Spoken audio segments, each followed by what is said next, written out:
We getting them back money.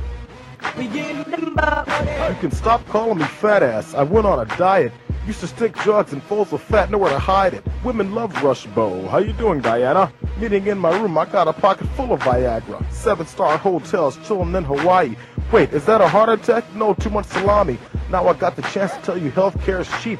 My visit only cost me half a fucking Jeep.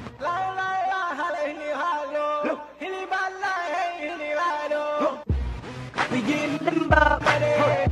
You're going to get annoyed. I have a different view of the bonuses. They balance my budget. There is good news on Sarah Palin.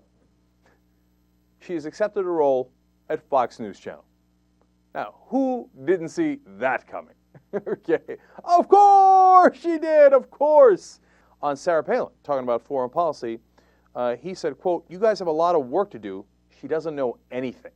McCain's high command, already worried about her lack of eating and drinking and fearing that she was suffering from postpartum depression, convened a conference call and discussed whether she was mentally unstable. They're worried that the person that they're running for Vice President of the United States is mentally unstable. Sarah Palin is on Glenn Beck's program, and she does something startling. She makes Glenn Beck look kind of smart. Who's your favorite founder?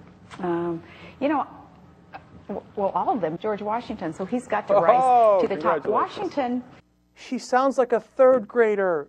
Are you now or have you ever been a liberal?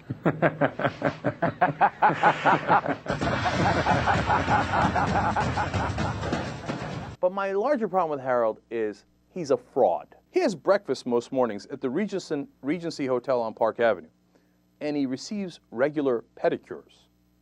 He described them as treatment for a foot condition. Come on. Please. One more, he's done, I think, in my opinion, because it's just he staked territory so far away from Bush-Cheney, and the Bush-Cheney policies did protect us. They did work. I mean, this is a theme they have worked so hard at, that 9/11 doesn't count, okay, and then you should ignore every other terrorist attack that happened afterwards, the anthrax, the shoe bomber, et cetera, and Iraq doesn't count either, okay? That, oh, yeah, well, 5,000 Americans died there, but, and we had so many terrorist bombings there, and we went there when we didn't need to, and all those kids didn't need to die, American kids, let alone the Iraqis. But no, that doesn't count either. Bush-Cheney, it's over. Conventional wisdom, Washington. Bush-Cheney kept us safe. Conservatives would never use a tragedy like this to make political points, controversial political points, right? Of course they would. They'll use this to burnish their, shall we say, credibility with the black community in both light-skinned and dark-skinned black community in this country. It's made to order for them. That's why he couldn't wait to get out there. Could not wait to get out there. Oh, thank God, 100,000 people died in Haiti. That's so good for me because I'll do better with light-skinned and black-skinned blacks in the country. What light-skinned and black-skinned have anything to do with this? Oh, I can't believe he hasn't made a statement yet. He's the president. Of course he's going to make a statement. Anybody would make a statement. A Republican would, a Democrat would. They got together and swore a pact to the devil. They said, "We will serve you if you'll get us free from the French." True story. And so the devil said, "Okay, it's a deal." Deal with the devil?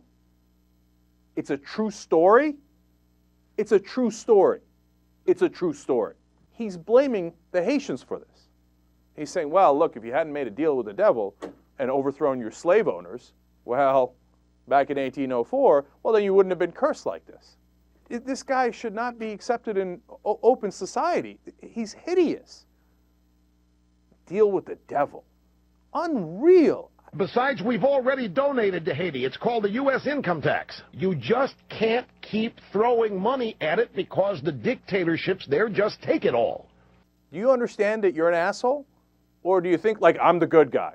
So Mark McGuire gave the Associated Press a 20-minute interview, and in that interview, he admitted that he was taking steroids and human growth hormones during his career in baseball. Mark McGuire used steroids. You don't say!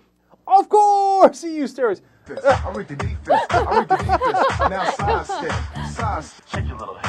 Ha ha ha. Celebrate. I mean, Shaq and his wife obviously had some marital problems. Could Shaq have been cheating on her? Of course. In fact, I'm surprised he wasn't cheating on her with all of them.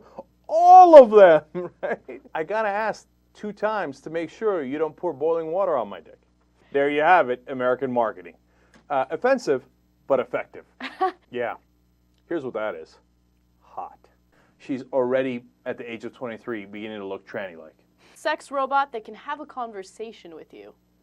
Right. Superfluous. No. What's the point? No. Does this look like a smart robot to you? I mean, you're going to have a conversation with this? Look at those broad shoulders, man. I'm telling you, you're going to get a surprise with that robot. She's going to whisper something wrong in your ear. She's like, how you doing? Right. You want to see what I got going on downstairs? Does she have a penis? No, you're great, Sydney, and I appreciate that. And I appreciate the backstage pass, too. All right, listen, become a member of the Young Turks, all right? Just fucking do it already. I'm still hopeful enough to believe a little bit. I believe that American people can eventually get to the right place, even if they've gotten misdirected 100 times over. Don't send them any money. Don't you dare do it. That is the dumbest thing you could ever do. Break up the band. Okay. I can't let go of how stupid that is. We got to go to the post game, and in the post game, so many good stories. I know. I don't know. I'll tell you this for sure. We're definitely doing the world's longest penis. Okay. And it's not even a walrus's. It's a human penis. Okay. And then the Taiwan stories, and then the other stories that I promise you, and then some doozies in here. Come back. We'll see you at the post game.